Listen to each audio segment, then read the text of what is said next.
Aleluia. Eu não sei você, eu me converti aos 17 anos. Esse ano completam 27 anos que eu nasci de novo. 27 anos que Jesus me batizou com seu Espírito. 27 anos que eu tenho caminhado e me esforçado para viver em comunhão e fazer a obra do Senhor desde sempre.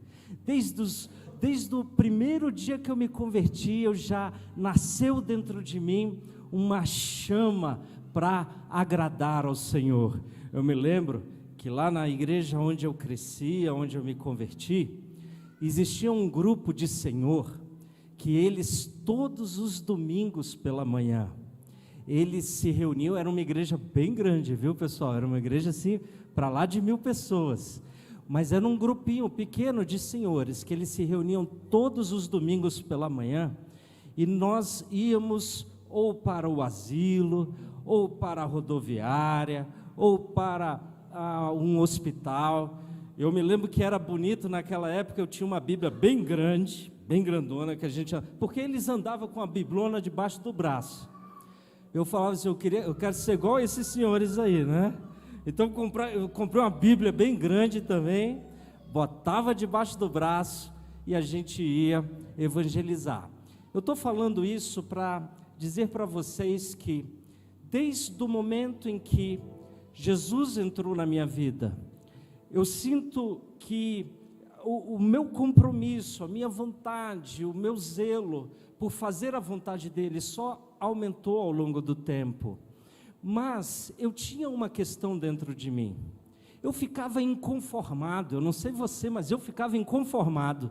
Eu perguntava assim, gente, como é que escolheram Barrabás ao invés de Jesus? Como é que quando Pilatos perguntou para aquela multidão, o que vocês querem que eu faça com o Senhor? Eles disseram, queremos que você o crucifique. E aquilo sempre me incomodou muito, porque eu pensava assim comigo, se eu estivesse lá, eu teria sido uma voz contrária.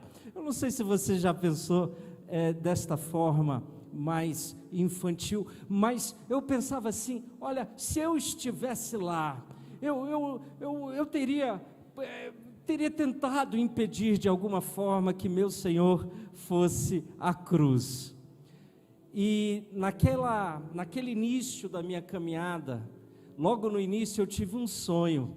Foi um sonho muito forte. Desses poucos sonhos eu sonho muito pouco, mas geralmente pelo menos sonhos que eu me lembre, né? Mas esses que eu me lembro, eles têm geralmente um significado profético, um significado do céu, uma mensagem de Deus para a minha vida. E quando eu era ali, um jovenzinho de 17 anos, eu tive esse sonho, e nesse sonho eu via um homem de costa, era só uma sombra que eu via, carregando uma cruz.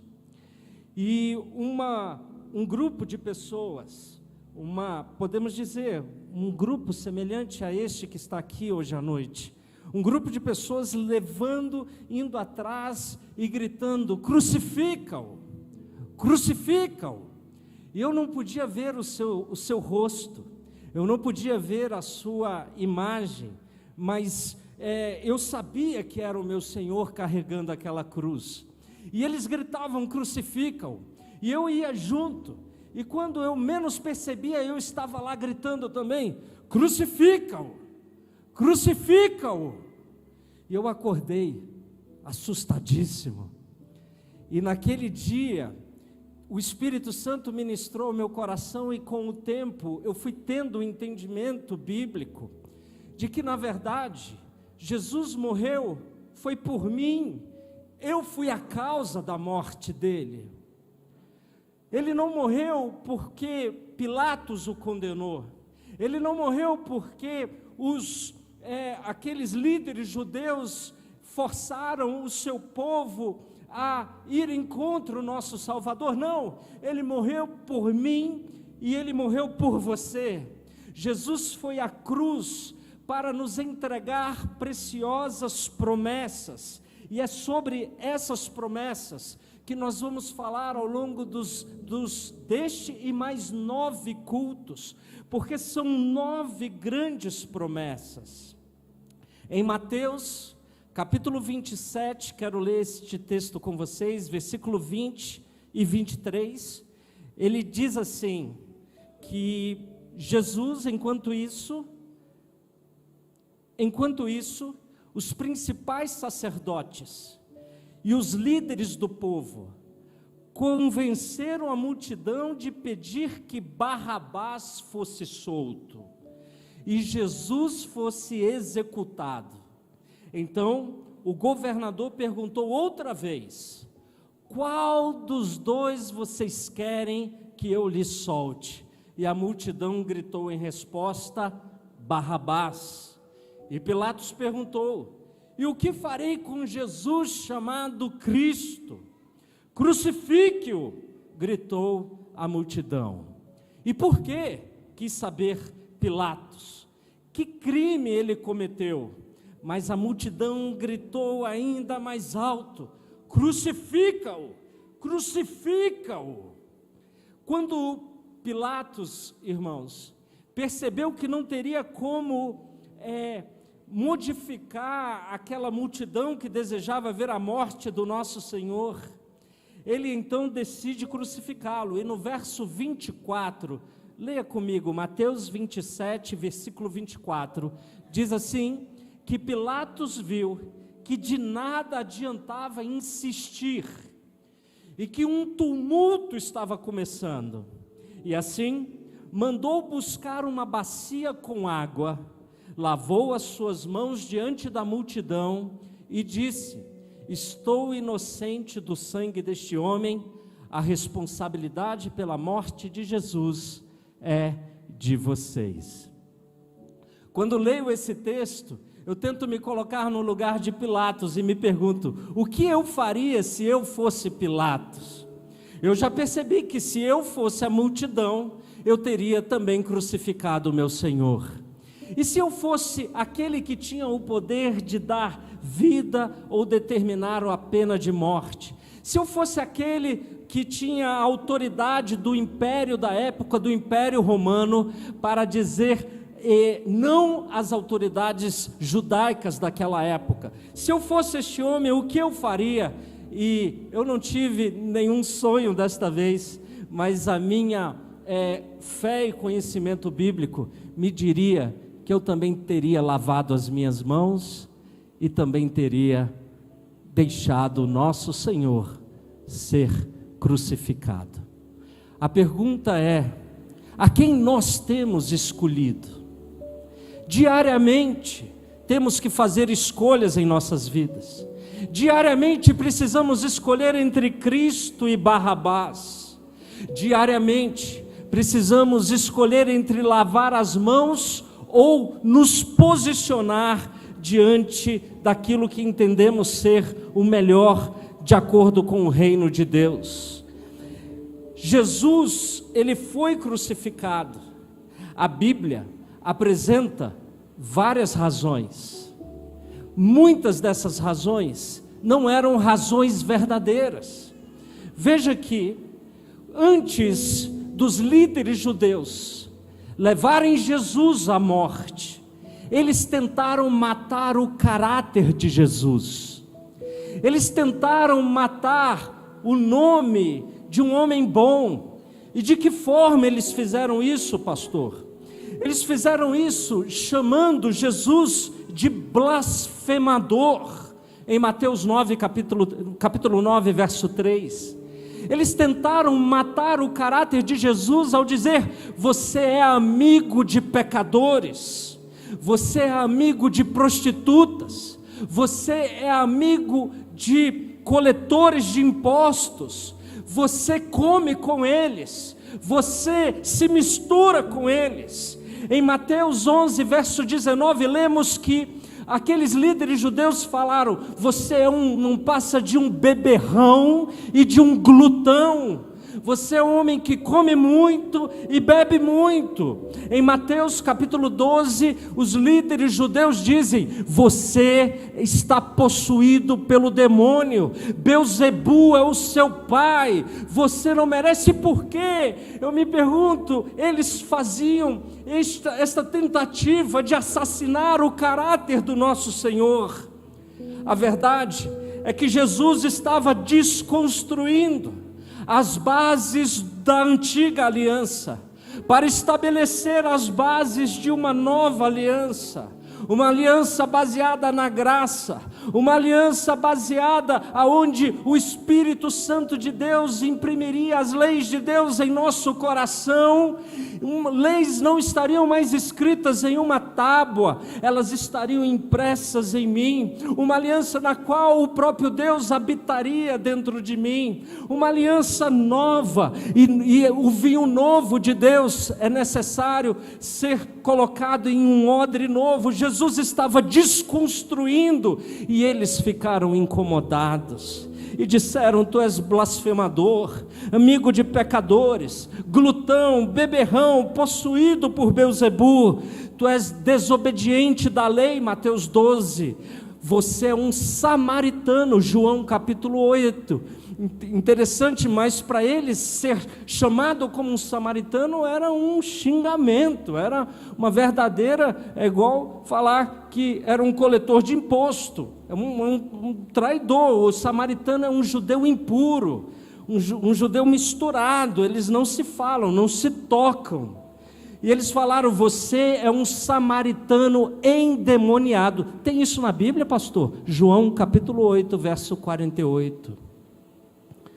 Por fim, João capítulo 10 diz: tu estás louco.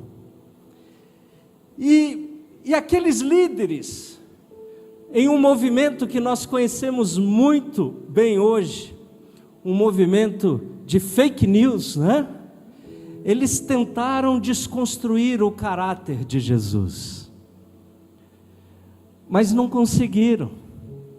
O amor que fluía através de Jesus, a graça que fluía através de Jesus, a misericórdia, a compaixão, os sinais, as maravilhas, aquilo que Jesus estava fazendo, era impossível de ser desconstruído.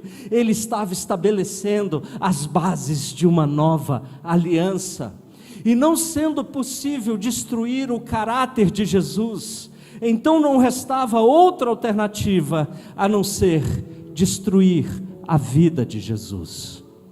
Não podendo matar o seu caráter, só lhes restavam matar, tirar-lhe a sua própria vida.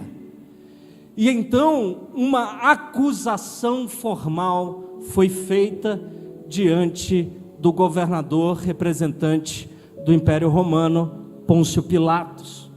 Em Lucas capítulo 23, versículo 2, nós vemos a acusação formal de Jesus. Vamos ler.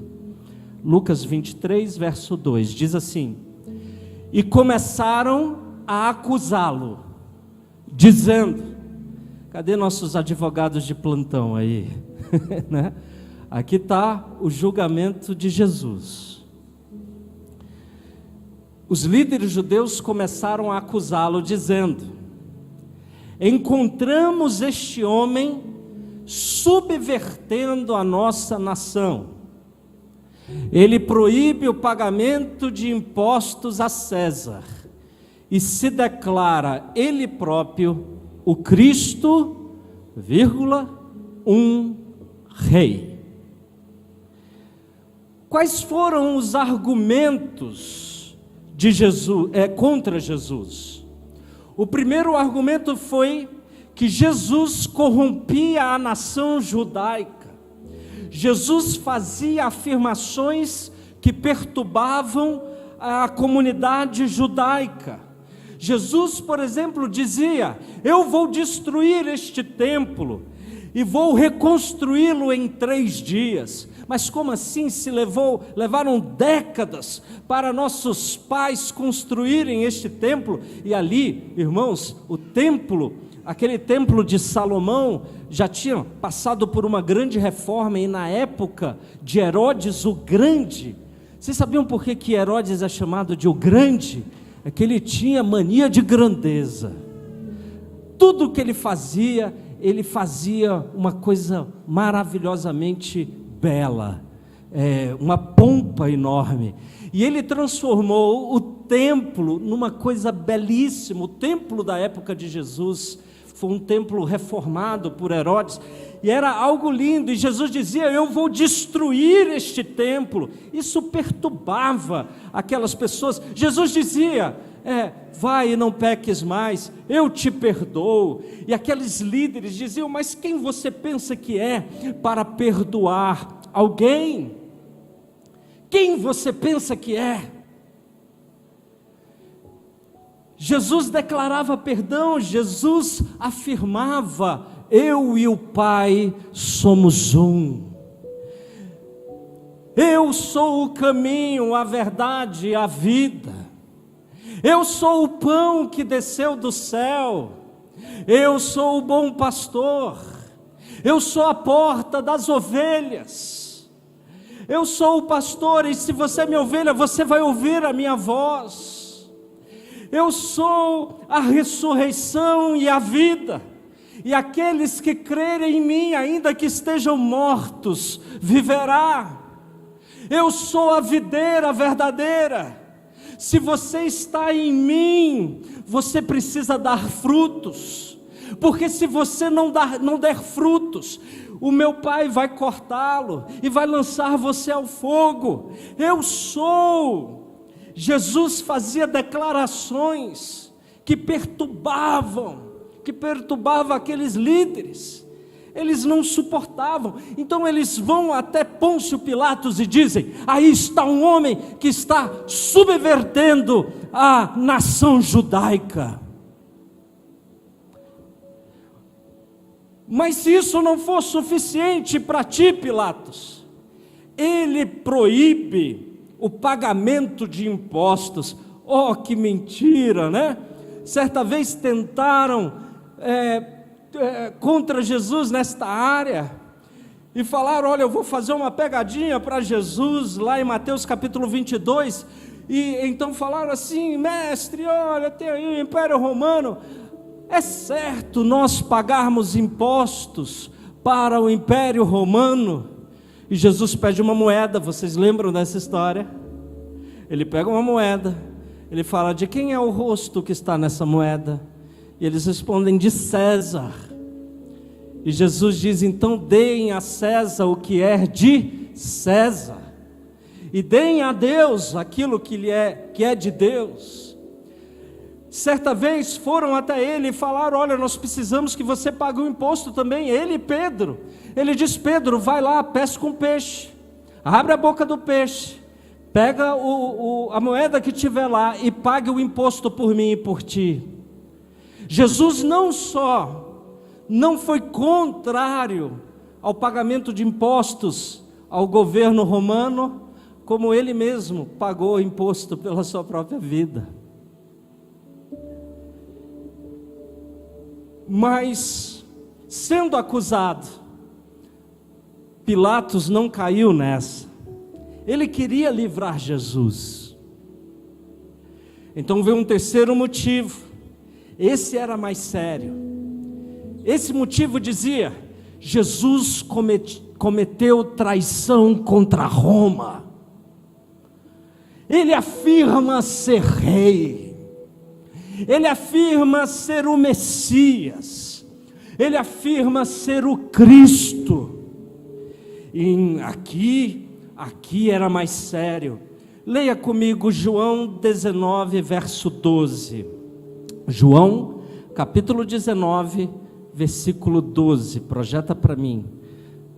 João, 9, 12. Isso. Diz assim: então Pilatos tentou libertá-lo. Pilatos conversou e interrogou Jesus. Pilatos não encontrou em Jesus motivo para uma pena capital. Então ele tenta libertar Jesus, mas os líderes judeus gritavam: se o Senhor soltar este homem, você não é amigo de César, porque quem se declara rei se rebela contra César. Pilatos não podia correr este risco. Pilatos não podia colocar a sua vida, o seu nome em risco por causa de uma pessoa que ele nem sabia quem era. Ele só sabia: este homem está aqui por conta de inveja, e não porque identificamos alguma coisa errada nele. E os líderes judeus diziam: olha, este homem é um líder político. Mas eles não entendiam que Jesus era rei sim, mas rei de um reino espiritual. Ele disse a Pilatos: Pilatos, o meu reino não é deste mundo. Se meu pai quisesse. E Pilatos dizia: olha, tu não sabes que eu tenho autoridade para te condenar ou para te libertar? E Jesus disse: olha, Pilatos, tu não terias nenhuma autoridade sobre mim se do alto não tivesse lhe sido dada, porque se eu quisesse eu oraria ao meu Pai e legiões de anjos viriam ao meu socorro. Então qual é a verdade, pastor? A verdade é que Jesus não morreu porque o caráter dele era ruim. A verdade é que Jesus não morreu porque ele se dizia ser o Cristo, ou porque ele proibiu os impostos, ou porque ele estava subvertendo a nação de Israel. Jesus morreu por mim e por você. Jesus morreu para nos dar uma nova vida. Jesus morreu para que você não precisasse morrer. Jesus morreu para derramar o seu sangue em favor dos muitos pecados daqueles que nele crerem e confessarem. Jesus morreu por mim. O profeta Isaías, no capítulo 53, acredito que tem esse texto aí também, diz, há cerca 900, 800 anos antes de Cristo, o profeta Isaías viu Jesus. Ele diz: ele foi ferido por causa da nossa rebeldia, ele foi esmagado por causa dos nossos pecados, ele sofreu o castigo para que fôssemos restaurados, ele recebeu açoites para que fôssemos curados, ele foi levado como um cordeiro para o matadouro, como uma ovelha muda diante dos tosqueadores. Ele não abriu a boca, ele foi condenado injustamente, ele foi levado embora. Ninguém se importou por ele morrer sem deixar descendentes, de sua vida ser cortada no meio do caminho, mas ele foi ferido mortalmente por causa da rebeldia do meu povo. Porque Jesus teve que morrer? Eu destaquei 9 razões. Pode mostrar aquela imagem. 9 razões. Jesus morreu para estabelecer comigo e com você uma nova aliança. Uma aliança não que nós não éramos capazes de cumprir como a antiga aliança, mas uma aliança baseada no amor, uma aliança baseada no sacrifício dele, uma aliança baseada no sangue dele, uma aliança baseada na graça, aonde o Espírito de Deus habita em nós. Ele morreu para habitar em mim. Ele morreu para me tornar amigo de Deus, para me reconciliar, porque a Bíblia diz que outrora nós andávamos longe, nós éramos inimigos, mas Ele nos transformou em amigos, Ele nos reconciliou. Jesus morreu para te perdoar pelos seus pecados, não importam quais sejam. Jesus pagou o preço, e agora, de uma vez por todas, você não precisa mais fazer outros sacrifícios, porque um único sacrifício perfeito do Cordeiro de Deus, que tira o pecado do mundo, já foi feito. Jesus morreu para nos justificar e para me transformar na justiça de Deus, e agora eu não preciso temer a ira de Deus, porque agora eu fui justificado por Deus. Jesus morreu para que eu me tornasse uma nova criatura, nascida de novo, não pela vontade de homem algum, mas pela vontade de Deus. Portanto, todo aquele que nele crê é filho de Deus. Jesus morreu para me dar uma nova vida, aqui nesta vida, para que eu ande em novidade de vida. Jesus morreu para me batizar com o seu Espírito, porque nós éramos e ainda somos batizados na água para demonstrar arrependimento e fé, mas só Jesus é aquele que batiza com o Espírito e me enche com o Espírito, de forma que se eu tenho o Espírito, eu sou filho de Deus. Se eu sou guiado, eu sou filho. Se eu não sou guiado pelo Espírito de Deus, eu não sou filho de Deus.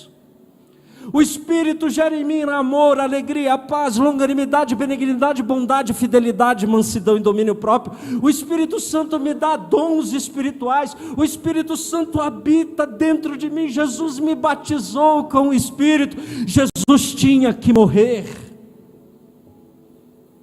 Jesus morreu para sermos curados. Oh, aleluia! Final de semana passado, tivemos um acampamento lindo, liderado pelo Dudu e pelo seu time. Eu só estive lá domingo pela manhã. Mas domingo pela manhã, eu presenciei 3 grandes milagres. Eu vi um garoto que nasceu sem conseguir virar o braço. Eu orei 1, 2, 3 vezes e nada. Eu perguntei: o que foi? Você sofreu um acidente? Ele falou assim: não, na verdade, desde que eu nasci, eu nunca virei meu braço igual eu viro este braço. Eu falei: então é diferente a oração. E ministramos.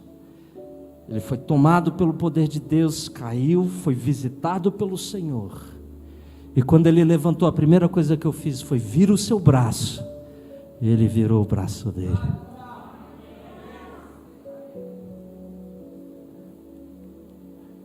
Enquanto eu ministrava, eu dizia que muitas pessoas têm problema na coluna porque tem perna menor que outra, braço menor que outro. Eu dizia: Jesus criou o corpo humano, Ele pode fazer essa perna crescer. E tinha um rapazinho lá que depois me contaram que ele, em uma devocional, falou: eu não acredito nesses milagres aí de fazer perna crescer, não, mas a perna dele tinha uns 2 centímetros menor que a outra. E os adolescentes foram lá nele e começaram a orar, esticava a perna, e de repente ele foi sentindo a perna dele se esticando. Ele testemunhou ontem novamente, né? Eu vi alguns jovens lutando contra drogas, contra o cigarro, adolescentes pedindo: me ajuda, eu não quero mais usar droga.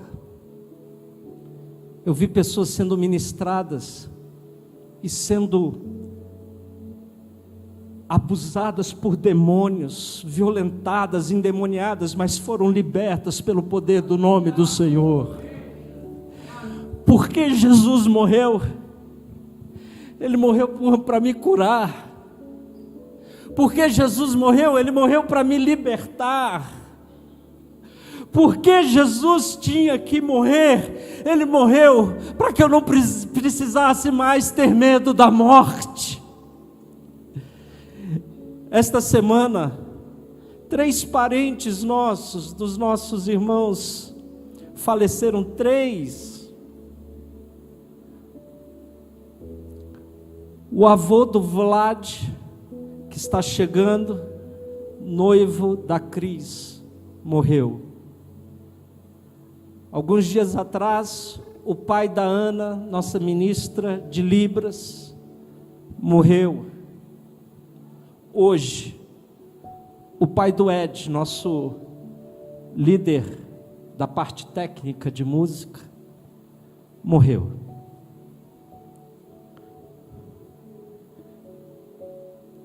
Mas eu não preciso mais ter medo da morte, porque para nós a morte é só mais um passo, e se não for pela volta de Jesus, a forma que eu tenho de me encontrar face a face com Ele é através da morte. Mas não, então eu não fico mais morto, porque aquele que nele crê tem a vida eterna. E um dia estaremos face a face com o Senhor, todos aqueles que nele crerem terão a vida.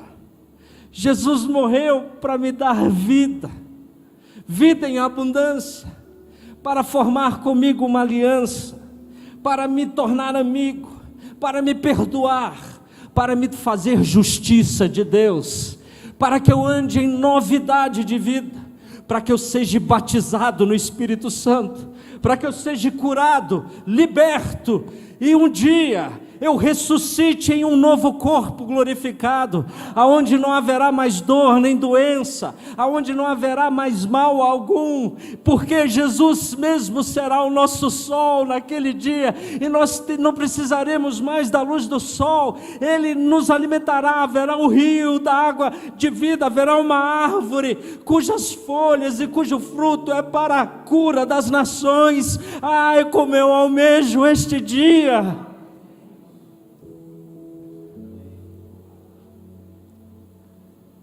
Jesus morreu,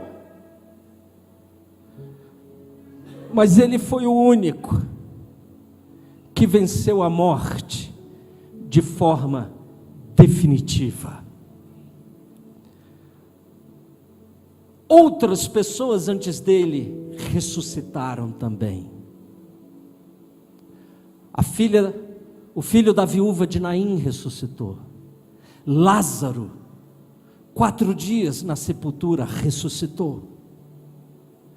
A viúva, lá com Eliseu, seu filho, ressuscitou. Outras pessoas ressuscitaram, mas todas morreram novamente.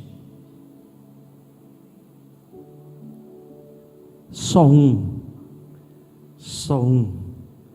botou um ponto de final na morte.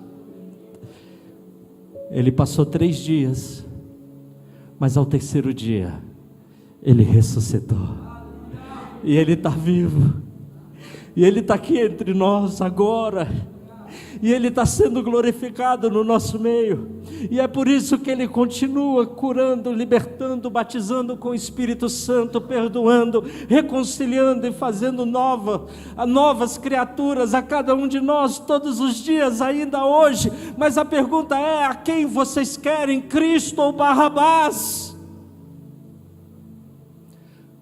Porque ainda hoje há pessoas escolhendo Barrabás. Escolhemos Barrabás quando nos negamos a amar o próximo. Escolhemos Barrabás quando nos negamos a buscar a Deus em primeiro lugar e a sua justiça.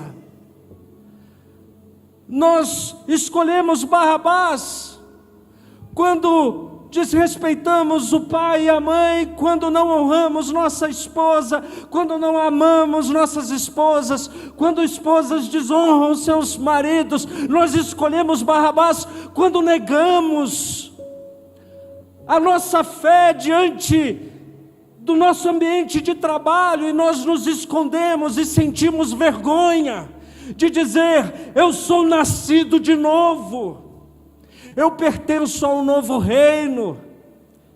Nós escolhemos Barrabás quando optamos por tudo aquilo que não é de Deus. A quem você escolhe hoje? Porque Jesus morreu? Ele morreu por sua vida. Escolha Ele. Mas a Bíblia diz que só vai até Ele aquele que são chamados por Deus. A Bíblia diz que é o Espírito Santo quem nos convence do pecado, da justiça e do juízo.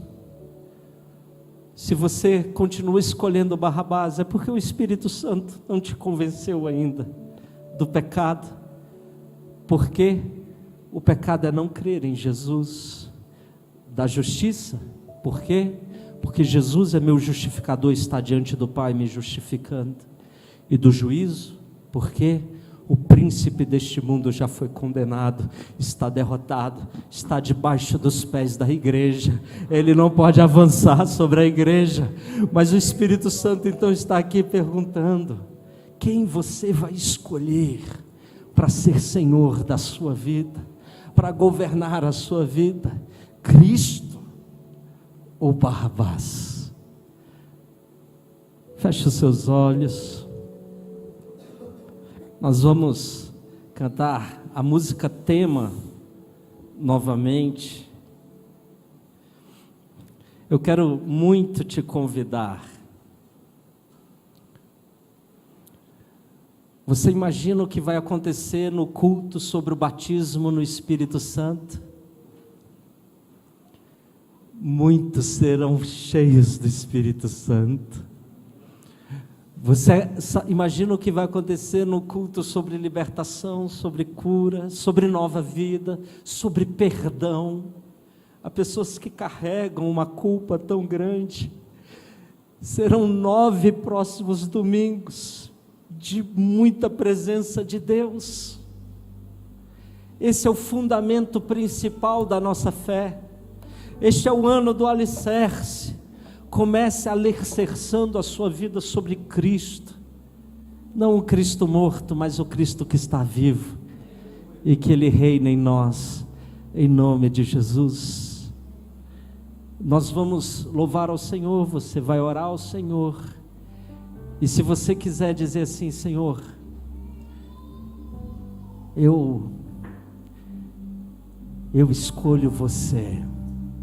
Eu escolho você para ser Senhor na minha casa. Eu escolho você para ser Senhor no meu trabalho. Eu escolho você para ser Senhor no meu namoro. Eu escolho você para ser Senhor no meu casamento. Eu escolho você para ser Senhor sobre meus bens. Eu escolho você para ser Senhor sobre meus filhos. Eu escolho o Senhor para ser Senhor. Jesus não quer muito de você, Ele quer tudo.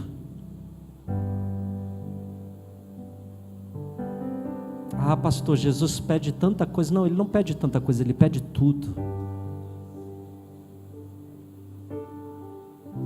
Se você não é capaz de morrer, tomar a sua cruz e morrer diariamente, para que Ele viva, então você precisa renunciar isso que te trava. Nós vamos louvar ao Senhor. Nosso time de intercessão já está pronto. Já estão aqui, vindo aqui para frente. E se você quiser uma oração: ah, pastor, eu já aceitei Jesus. Eu não estou falando de aceitar Jesus não, tá? Eu estou falando de deixar Ele ser Senhor daquela areazinha que você ainda não entregou para Ele, e que está na hora de entregar para Ele. Então você pode vir aqui, que alguém vai orar por você, alguém vai estar aqui para te abençoar. Eu Eu nem gosto de ficar assim insistindo muito em apelo, não, porque você que o Espírito Santo está falando, só cabe a você tomar a decisão de dar o primeiro passo, tá bom? Então, pode já começar a sair do seu lugar e venha receber sua oração. Não volte para casa do mesmo jeito, nós ainda temos a Santa Ceia do Senhor. Não volte para casa, o Senhor quer te dar. Pode vir, minha irmã, glória a Jesus. Pode vir, irmãos, podem vir, em nome de Jesus, vamos louvar o Senhor.